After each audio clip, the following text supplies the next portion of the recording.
नमस्कार, SBT news में आपका स्वागत है। पेश है 2 दिसंबर सोमवार दोपहर 1:15 बजे राजस्थान की 15 बड़ी खबरें। सबसे पहले एक नजर डालते हैं आज के हेडलाइंस पर।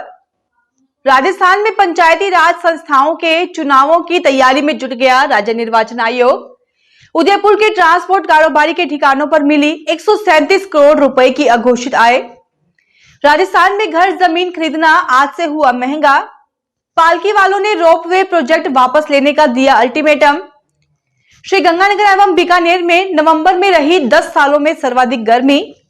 और अब खबरें विस्तार से सुनिए। राजस्थान में राज्य निर्वाचन आयोग अब पंचायती राज संस्थाओं के चुनावों की तैयारी में जुट गया है। पहले नगर निकाय और अब पंचायती राज संस्थाओं के निर्वाचन के लिए मतदान केंद्रों की स्थापना के लिए निर्देश जारी किए हैं। ये आदेश मुख्य निर्वाचन अधिकारी नलिनी कठौतिया ने जिला कलेक्टरों को भेजे हैं। ऐसे में अब गांवों की सरकार यानी पंचायत चुनावों को लेकर भी ग्रामीण इलाकों में सुगबुगाहट शुरू हो गई है। उदयपुर के ट्रांसपोर्ट कारोबारी टीकम सिंह राव के घर समेत 23 ठिकानों पर 28 नवंबर को शुरू हुई इनकम टैक्स विभाग की रेड 4 दिन चली। अब तक 137 करोड़ रुपए की आय अघोषित मानी गई है। 95 करोड़ रुपए का कोई हिसाब किताब नहीं मिला। 4 करोड़ कैश जब्त किया गया है। 50 किलो गोल्ड बरामद हुई है, जिसमें 45 किलो अघोषित था, जिसे जब्त कर लिया गया। इनकम टैक्स के अधिकारियों ने बताया कि राजस्थान में अब तक एक रेड में इतनी बड़ी मात्रा में गोल्ड पहली बार मिला है। राजस्थान में घर जमीन खरीदना अब महंगा हो गया है। सरकार ने बढ़ी हुई डीएलसी रेट को आज से लागू कर दिया है। शहरी इलाकों में डीएलसी रेट 5 से 15% तक, जबकि कुछ ग्रामीण इलाकों में 50% बढ़ाई गई है। 15% के हिसाब से 50 लाख रुपए कीमत के एक मकान या भूखंड की रजिस्ट्री करवाने पर पुरुषों को 66,000 रुपए ज्यादा देने होंगे। अब शहरी क्षेत्रों में जमीन की रजिस्ट्री वर्ग गज या वर्ग मीटर के बजाय एक समान वर्ग मीटर में ही होगी। वहीं ग्रामीण इलाकों में कृषि भूमि की रजिस्ट्री बीघा के बजाय हेक्टेयर में होगी। श्री वैष्णो देवी संघर्ष समिति ने सरकार को रोपवे प्रोजेक्ट वापस लेने के लिए 15 दिसंबर तक का अल्टीमेटम दिया है। अगर इस दिन तक सरकार प्रोजेक्ट वापस नहीं लेती है तो समिति सदस्य फिर से विरोध प्रदर्शन शुरू कर देंगे। रविवार को शालीमार पार्क में हुई पब्लिक मीटिंग के बाद इस पर सहमति बनी है। मीटिंग में सैकड़ों दुकानदार, खच्चर, घोड़े और पालकी वाले शामिल हुए थे। वैष्णो देवी मंदिर के दुकानदार, खच्चर और पालकी वाले लगातार कमाई पर असर के डर से ताराकोट और सांझी के बीच रोपवे का विरोध कर रहे हैं। इस विरोध ने 22 नवंबर को हिंसक रूप ले लिया था। राजस्थान में सीजन सर्दी की शुरुआत कमजोर रही है। नवंबर में बीकानेर और श्रीगंगानगर जिले ऐसे रहे जहां पिछले 10 साल की तुलना में सबसे ज्यादा गर्मी रही। श्रीगंगानगर में तो रिकॉर्ड अधिकतम तापमान दर्ज हुआ। जोधपुर में भी पिछले 10 साल में दूसरी बार नवंबर सबसे गर्म रहा। एकमात्र जगह माउंट आबू ही ऐसा शहर रहा जहां न्यूनतम तापमान 5 डिग्री सेल्सियस तक पहुंचा। 13 शहर ऐसे भी रहे जहां बीते महीने न्यूनतम तापमान 10 डिग्री या उससे ऊपर ही रहा। मौसम विशेषज्ञों की माने तो दिसंबर में भी सीजन सर्दी औसत ही रहने का अनुमान है। श्रीगंगानगर में पिछले 10 साल में इस सीजन नवंबर में सबसे ज्यादा तापमान दर्ज हुआ। साल 2022 में श्रीगंगानगर में नवंबर का अधिकतम तापमान 36.2 डिग्री सेल्सियस दर्ज हुआ था, जो साल 2014 से 2023 तक नवंबर माह का सर्वाधिक तापमान था। इस सीजन में यहाँ अधिकतम तापमान 36.6 डिग्री सेल्सियस दर्ज हुआ। श्रीगंगानगर में इस बार रात का तापमान भी डबल डिजिट में रहा। यहाँ न्यूनतम तापमान 10.8 डिग्री सेल्सियस से नीचे नहीं गया। जयपुर ग्रेटर और हेरिटेज निगम की सफाई कर्मचारियों के पद पर निकली भर्ती स्थगित हो गई है। मालवीय नगर विधायक कालीचरण सराफ के घर यूडीएच मंत्री झाबर सिंह खर्रा की मौजूदगी में हुई बैठक में यह फैसला लिया गया। इसके बाद संयुक्त वाल्मीकि एवं सफाई श्रमिक संघ ने जयपुर में पिछले 7 दिनों से जारी हड़ताल खत्म कर दी है। आज से जयपुर के सफाई कर्मचारी काम पर लौट आए हैं। हालांकि प्रदेश भर में सफाई कर्मचारियों की भर्ती प्रक्रिया जारी रहेगी। 7 दिसंबर को इसकी लॉटरी निकाली जाएगी।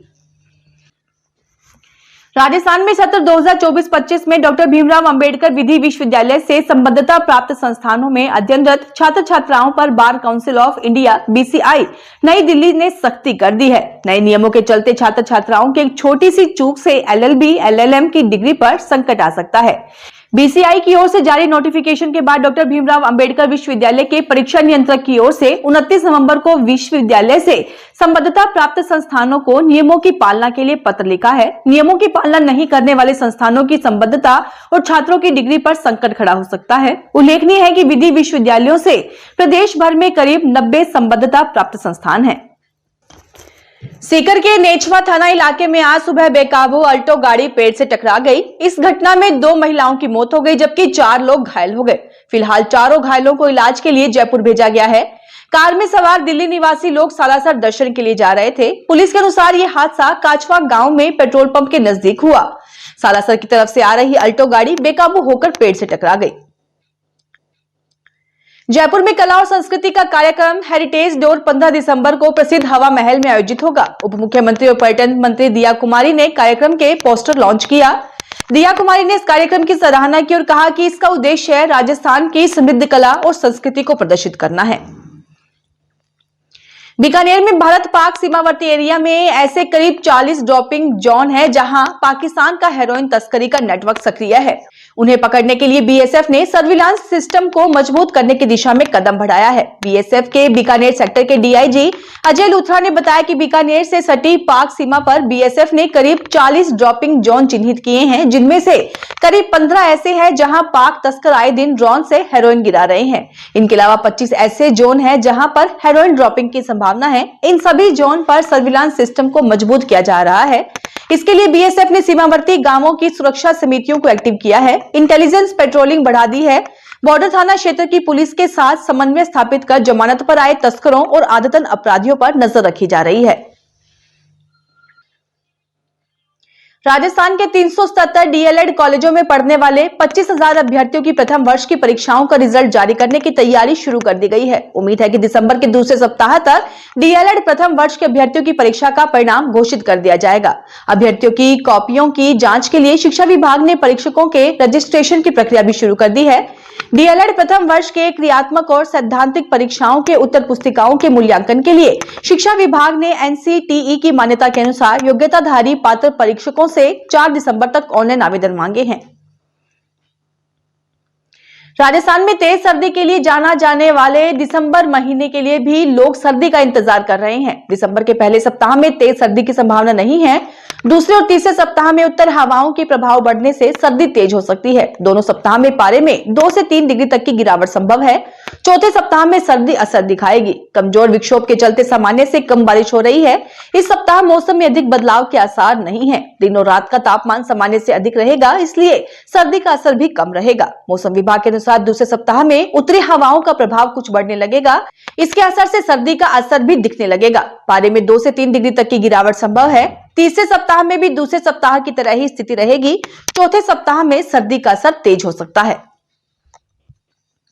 बीकानेर में दिसंबर माह में 11 दिसंबर को गीता जयंती बनाई जाएगी। वहीं 15 दिसंबर को मलमास शुरू होंगे जो 14 जनवरी तक चलेंगे।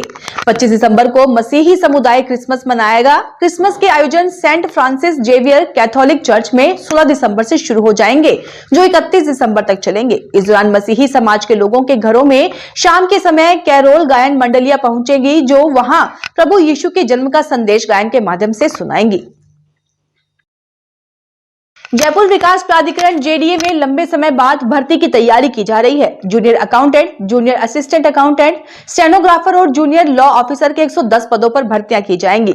इसको लेकर जेडीए की ओर से राजस्थान कर्मचारी चयन बोर्ड और राजस्थान लोक सेवा आयोग को भर्ती करने का प्रस्ताव भी भेज दिया गया है। जयपुर में जिला बाल श्रम टास्क फोर्स ने ट्रांसपोर्ट नगर में ऑटोमोबाइल रिपेयर की 7 दुकानों पर छापा मारकर वहां काम कर रहे 11 बाल श्रमिकों को मुक्त करवाया। मुक्त करवाए गए सभी बाल श्रमिकों की आयु 11 से 15 के बीच है। वरिष्ठ श्रम निरीक्षक अंकिता महर्षि ने बताया कि मुक्त करवाए गए बाल श्रमिकों को परामर्श एवं अस्थायी संरक्षण के लिए गांधीनगर स्थित बाल कल्याण समिति की टीम को सौंपा गया है। फिलहाल इस बुलेटिन में इतना ही। फिर हाजिर होंगे और बड़ी खबरों के साथ।